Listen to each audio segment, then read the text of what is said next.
Right now on the National Weather Desk, tornado cleanup. Alabama assesses the damage after twisters damaged homes and businesses. The ag building here at Fruitdale High School sustained a lot of damage. Winter woes. Snow keeps falling in the Pacific Northwest, bringing down trees and power lines. I'm really sorry. That is not something you want to wake up to. What triggered this landslide in Oregon and how long this busy highway will remain closed. Also, new video of the volcano erupting on Hawaii's Big Island and an explanation about the Ring of Fire. That is actually the world's largest active volcano. And pecan season arrives in Texas, but this year, Mother Nature has thrown a 1-2 punch of weather challenges. From our nation's capital, this is the National Weather Desk. Good morning and welcome to the National Weather Desk. I'm meteorologist Veronica Johnson.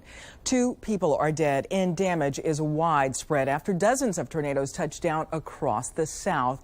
And as you can see in this drone video, the building was no match for the powerful twisters. This is what Harlem, Louisiana looks like now. Homes destroyed, lives shattered, but remarkably, everyone in the community survived. It was a similar scene in Alabama. We have reports from 3 locations this morning, starting with Ashley Knight in Fruitdale, Alabama. The ag building here at Fruitdale High School sustained a lot of damage. You can see to their roof and their siding. They just had the roof replaced after Hurricane Zeta in 2020. Obviously, they're going to have to replace a lot more. The siding wound up in nearby trees. And speaking of trees, that's also where we found a lot of power lines. Once the sun came up, crews started right in, working to get power back up as soon as possible. We've had a path of this same kind of destruction, I'm going to guess 10 miles across the center of the county from the west to the east. A lot of homes damaged, a lot of roads closed right now, but we're in the process of getting them open. Now it's just a matter of cleanup. This baptistry was found across the street from its church and in the front yard of a home being renovated by Pastor Buddy Jones. All this stuff that you see is from the neighboring property around here because I didn't have nothing in my front yard yesterday. With several power lines down, the sheriff estimates it'll be a few days before power is back up and running. We spoke with resident Paul Brown, who hunkered down inside his home as the storm passed. It was rough. I thought the old house was going to leave, but it didn't. Got a lot of trees down, outbuildings tore up. It's just a bad storm. 12 miles east of Fruitdale, there's more damage in the Tybee community. One resident says while the damage looks worse than the storm sounded, his roof ended up coming off. Another resident has a different take on what happened. Roof's off, ceiling's gone. It's just a mess. I've got insulation everywhere, ceiling everywhere, the trees down, tree on top of my car. It's just a total mess. The National Weather Service does confirm that tornado was an EF2, which means the winds had to be at least 111 miles per hour or greater. And considerable damage, of course, as you can see. 2 hours just north of Tybee, folks in Utah, Alabama are dealing with their share of storm cleanup. Some had close calls, while others literally don't have a roof over their heads. Aaron Wise has more from Greene County. It'll take them years to get it back to where it was at. Hell County EMA reports 10 homes were destroyed. At least 20 others had damage. Crews filed in to restore the power, and neighbors helped neighbors. If you look around, folks got power saws. They've been cutting wood for folks, getting trees off of houses, people on the roof helping each other. So they're a close-knit bunch, and when you have trouble, that's when they really buckle down and really help each other. In Greene County, some Utah residents at the Sagewood apartment complex are displaced. 16 units were impacted when the roof of Building 3 was taken completely off by 110-mile-per-hour winds. We're working on a shelter for those people. We're going to need food. We're going to need, clothing. Crews have their work cut out for them in Oregon. Check out the problem: a landslide blocking a highway about 60 miles just north of Portland. Traffic engineers blame recent heavy rains for the landslide that happened here, and it's likely other landslides will follow. An Oregon Department of Transportation spokesperson calls this area an active landslide. A truck driver who didn't see the rock slammed right into it. The road will remain closed at least through today and possibly longer. Areas north of Seattle are dealing with plunging temperatures and snow, and that's making roads a struggle to clean up from last Tuesday night blast of weather that came through. That system caused road hazards and it downed power lines. Let's head now to Linwood, Washington, where Michelle Esteban has more. Cars in ditches abandoned, tow trucks to the rescue. We're coping. Trees on cars here and here. This tree took out the windshield too. I'm really sorry. That is not something you want to wake up to. I was there the moment Merkeb woke up and discovered his neighbor's tree on his car. I go work and wake up. Yards look as if their trees and shrubs were put through a blender. What you're dealing with today? Oh, you know, it's mixed. I love the snow, but we didn't expect it to be this much. I think when we were checking the weather, we thought 1 to 3 inches. We had no idea it'd be this wet. And we have trees down in the back in the neighbor's yard. And it's cleanup. Not so much the wind gust, but likely heavy snow brought down power lines here, this one right across a neighborhood street. Neighbors built a snow berm to keep drivers away. It's a pattern that's going to stay at least for the next week or so, where we just ride this very fine line between rain and snow in both Seattle and Portland. Round 2 in the Pacific Northwest on its way, beginning with cold temperatures overnight and the possibility of lowland snow on Thursday. Reporting north of Seattle, I'm Michelle Esteban. New video of Mauna Loa volcano erupting on Hawaii's Big Island. You can see the lava bubbling up from one of the 2 active fissures, but also that lava flow that extends down into the distance. We checked with the U.S. Geological Survey's website this morning, and as of now, it says there's no property that is at risk. They don't expect any eruption outside of the area where it's currently occurring. Well, with the Mauna Loa volcano topping the headlines, we wanted to dig deeper into what's happening. So let's head now to meteorologist Marshall McPeak in Columbus, Ohio. So what we have out there, of course, is the middle of the Pacific. So the Big Island, the biggest city there, is Hilo. So it is a little farther away from Honolulu. But what we've seen over the last few days is an eruption from Mauna Loa. Now, that is actually the world's largest active volcano. Covers most of the Big Island. And it hasn't erupted for about 38 years. It was 1984 the last time it erupted. Interestingly enough, Kilauea is only about 21 miles from the caldera of Mauna Loa, and it's sort of on the edge of Mauna Loa. It began erupting a few years ago, 2018. Remember, it pushed lava into a neighborhood, took out the whole neighborhood. Well, since 2021, it's been in a continuous state of eruption. So both of these are erupting simultaneously right now, and that hasn't happened since 1984. Now, can you see it from space? You can. You got to look kind of closely here, but you'll see it happening. So the Big Island is the one farthest to the right there. And if you notice, you can see the smoke plumes on satellite, and there's the little dot there in the middle that shows very brightly. And that is some of the lava that is in the caldera. If you switch the satellite over to reading the actual fire signatures, you can see a bright dot in the middle of the Big Island, and that is some of the lava that is erupting out of the volcano in the middle of the Big Island. So that's going to go on for who knows how long. They don't have an estimate because it could go on for another week. It could go on for months. But that is in the middle of the Pacific, in the midst of the Great Ring of Fire that goes all the way around the Pacific with dozens and dozens of volcanoes, and the hotspot that is Hawaii in the middle. And check out this video of a brush fire out of Moody, Alabama. The fire caused damage to at least 1 home and forced others to evacuate. The fire started in a large natural dump filled with layers of dirt, trees, and other environmental debris. The entire area of the fire has reached now 50 acres, but recent rain has helped to contain and reduce the spread of the fire. And we'll be right back. Coming up on the National Weather Desk, bad news if you're a fan of pecans. The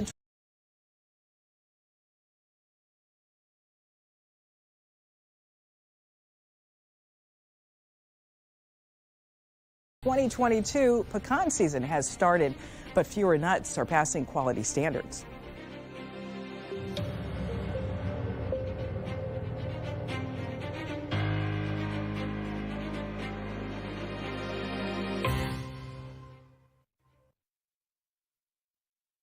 I'm meteorologist Charlie Lopresti with a look at the Northeast. Today will showcase improvement over yesterday. Highs will be right around 40 degrees. It's far from perfect, though. The wind stays active all day long. It's a west wind today. We're starting with temps running in the low 30s. The lake effect snow machine gets going back into New York. And some of those snow showers may actually work their way into New England during the course of the afternoon, midday and afternoon.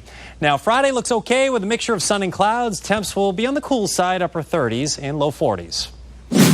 I'm meteorologist Amy Aronson, and here's a look at the mid-Atlantic region. We are looking at a drier day ahead of us as high pressure passes on by, sends us lots and lots of sunshine on Thursday. Same situation for Friday. High pressure will keep us nice and dry and sunny. In terms of temperatures, they're dropping. We start off near freezing as we head through Thursday morning. As we head through the afternoon, it's going to be a chilly day with high temperatures only making their way into the low 40s. And that's the scene here.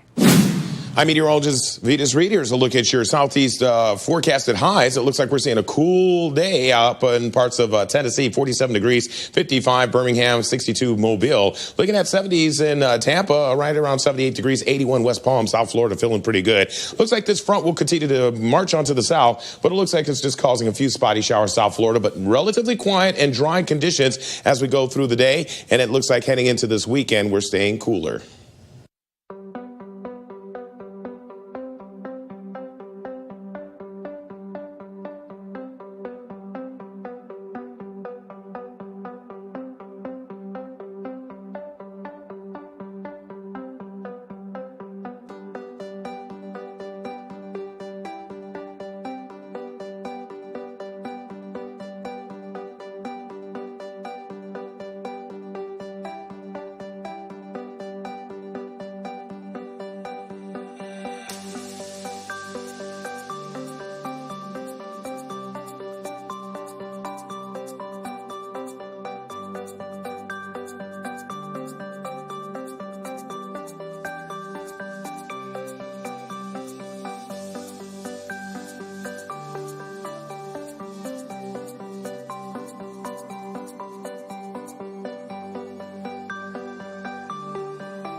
By the National Weather Desk. An impressive display of mammatus clouds in central Washington state.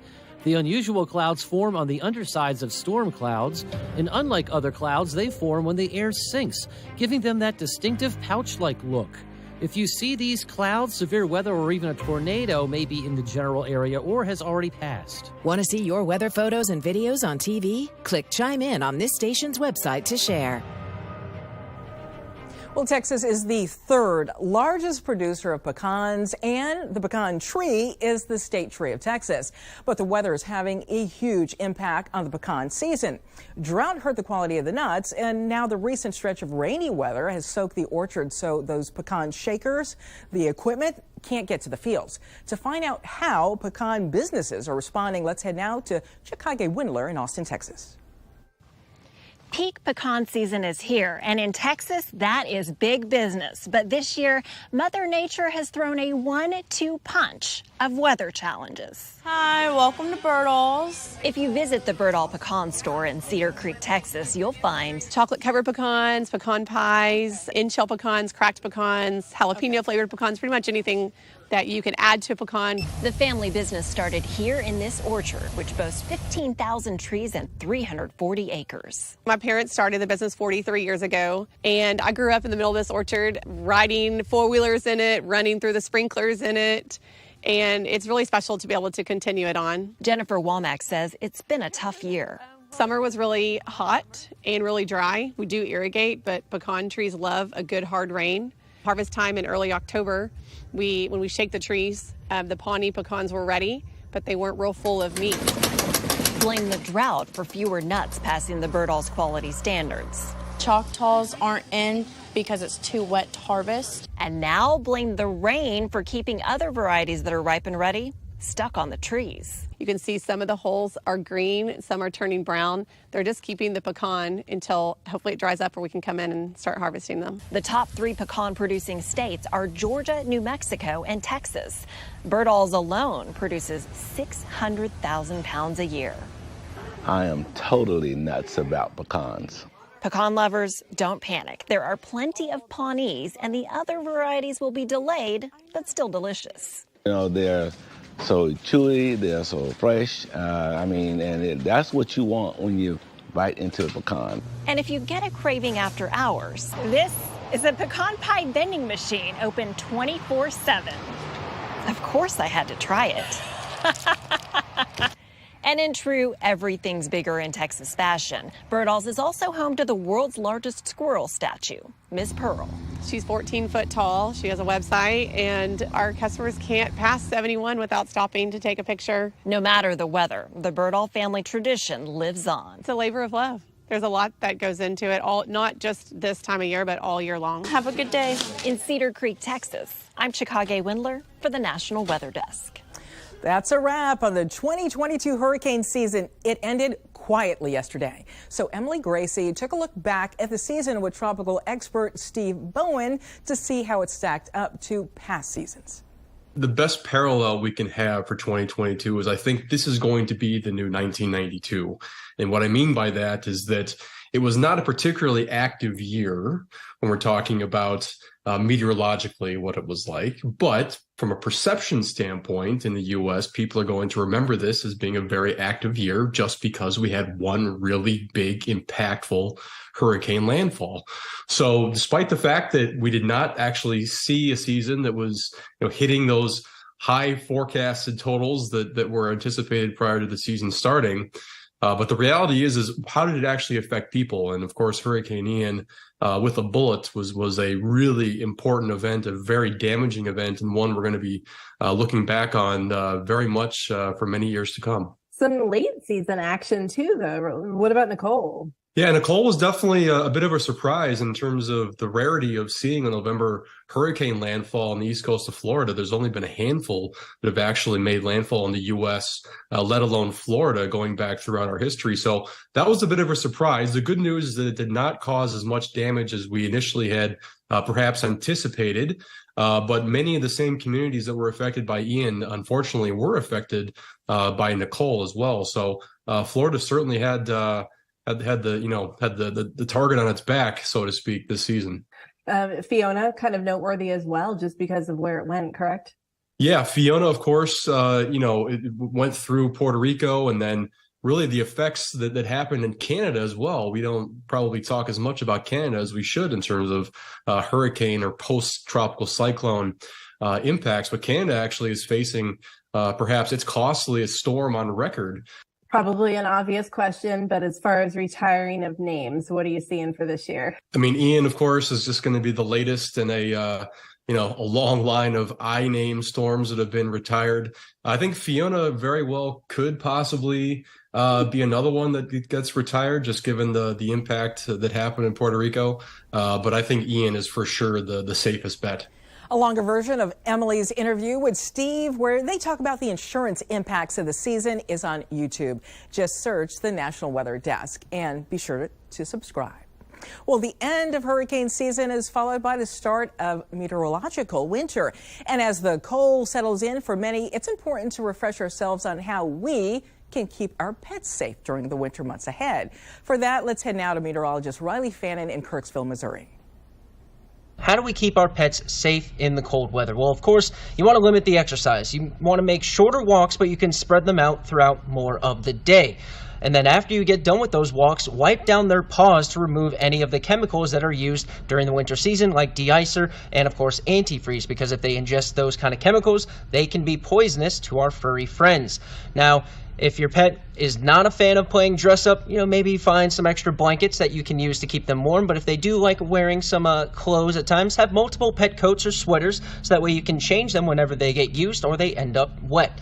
And of course, much like we warn and caution everybody in these summer months, you also never want to leave your pet unattended in a cold vehicle because that can act like a refrigerator and bring about a rather quick chill to our furry friends. Now, what about your outdoor pets? Of course, if you can, bring them inside. But if they are an outdoor pet that does not come inside the house, make sure they have warm, solid shelter against the wind. Make sure they also have unlimited access to fresh, non-frozen water. Bedding should be thick, dry, and changed regularly to provide them with a warm, dry environment. And of course, avoid using space heaters or heat lamps to avoid any kind of an issuance with burns or, of course, a fire. And then signs that you should be on the lookout for are if your pet is whining or shivering more, if they are appearing to be a little bit more anxious or are moving a lot slower. Now, if they also seem weak or are looking for a place to burrow that is warm, those are signs that they may be not so much tolerating the cold anymore and that you should be bringing them inside and getting them into a warm environment. Back-to-back time lapses now. You can see an amazing shelf cloud moving north over Myrtle Beach in South Carolina. So shelf clouds are stunning features from thunderstorms that often pack more bark than bite. They're those low-hanging, often well-defined shelf-like formations that occur along the leading edge of the gust front. And we'll be right back.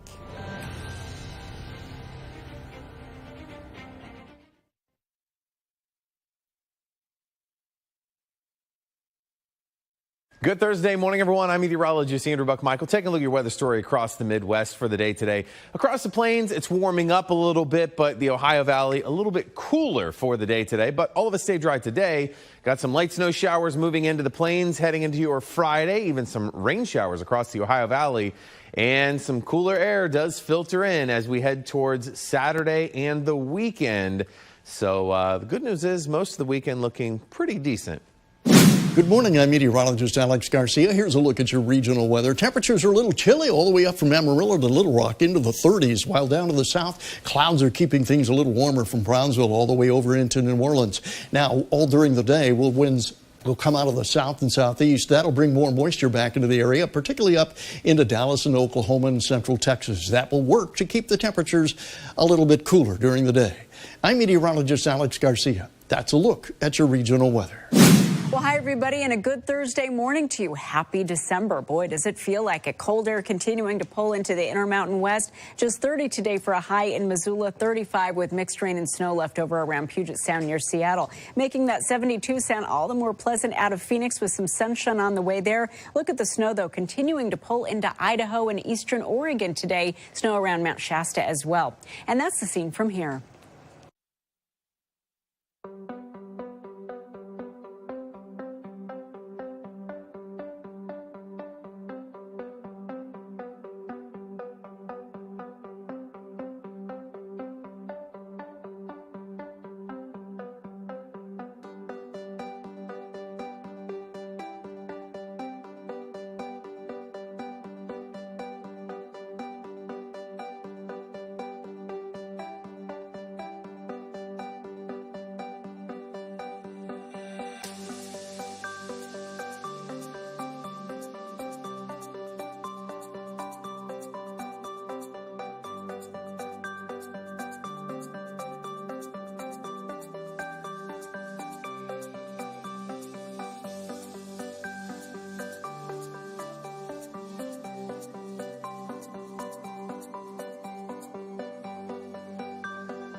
Now let's check to see the weather in cities across the country today. We're going to be starting out here in Kingsley, Iowa, where things are windy.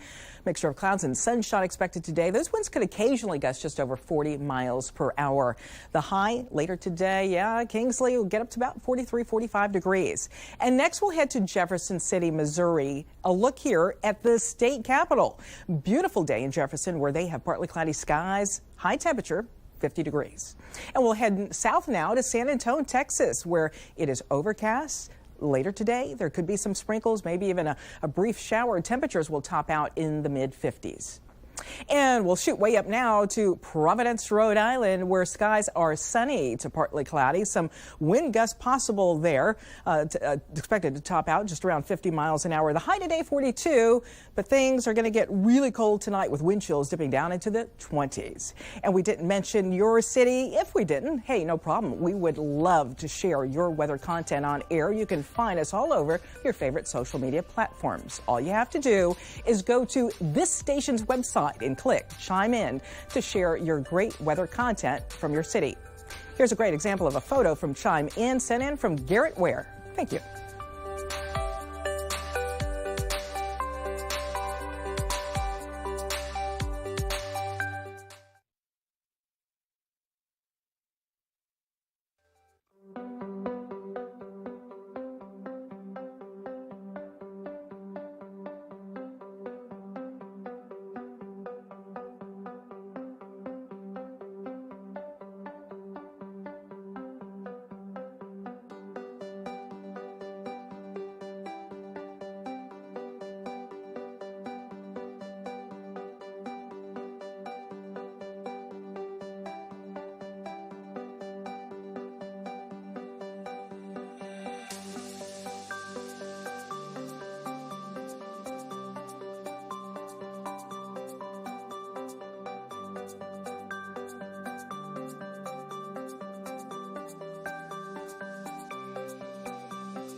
Tomorrow on the National Weather Desk, we'll be talking with an expert about why certain types of weather can smell different.